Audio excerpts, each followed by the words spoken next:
Le dilemme du croyant, un régime sain et un menu libre.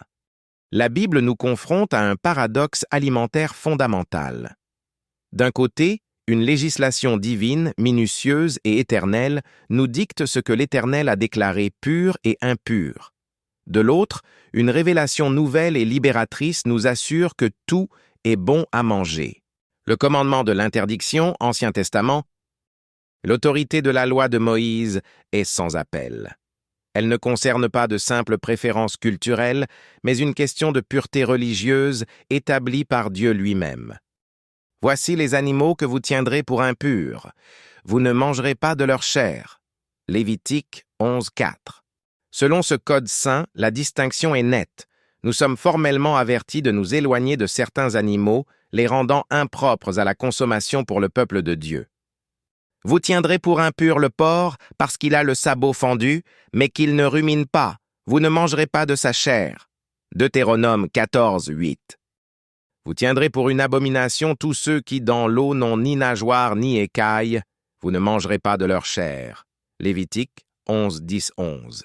L'impureté est donc une affaire de création et de commandement divin. Un aliment est intrinsèquement souillé et son ingestion souille le croyant. L'affirmation de la pureté universelle, Nouveau Testament. Pourtant, cette législation rigide s'écroule face aux paroles de Jésus et des apôtres. Le Nouveau Testament introduit une liberté radicale, renversant la notion même d'impureté alimentaire. Ce n'est pas ce qui entre dans la bouche de l'homme qui le souille. Matthieu 15.11. Jésus remet en cause la primauté de la règle extérieure, signifiant, selon l'interprétation de l'évangéliste, déclarant ainsi que tous les aliments sont purs. Marc 7.19. Ce changement est dramatiquement illustré par la vision de l'apôtre Pierre, où les animaux formellement interdits dans le Lévitique lui sont présentés avec l'ordre de les manger. Il y avait là tous les quadrupèdes, les bêtes sauvages, les reptiles de la terre et les oiseaux du ciel. Une voix lui dit « Lève-toi, Pierre, tue et mange » Actes 10, 12, 13. Face à l'objection de Pierre, la réprimande divine est cinglante, annulant la loi précédente. Ce que Dieu a purifié, toi, ne le considère pas comme impur. Actes 10, 15. L'apôtre Paul parachève cette abolition, condamnant ceux qui cherchent à rétablir les anciens interdits.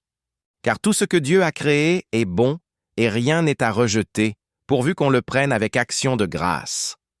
1 Timothée 4, 4. Conclusion, une double vérité? Le croyant se retrouve donc pris entre deux réalités théologiques.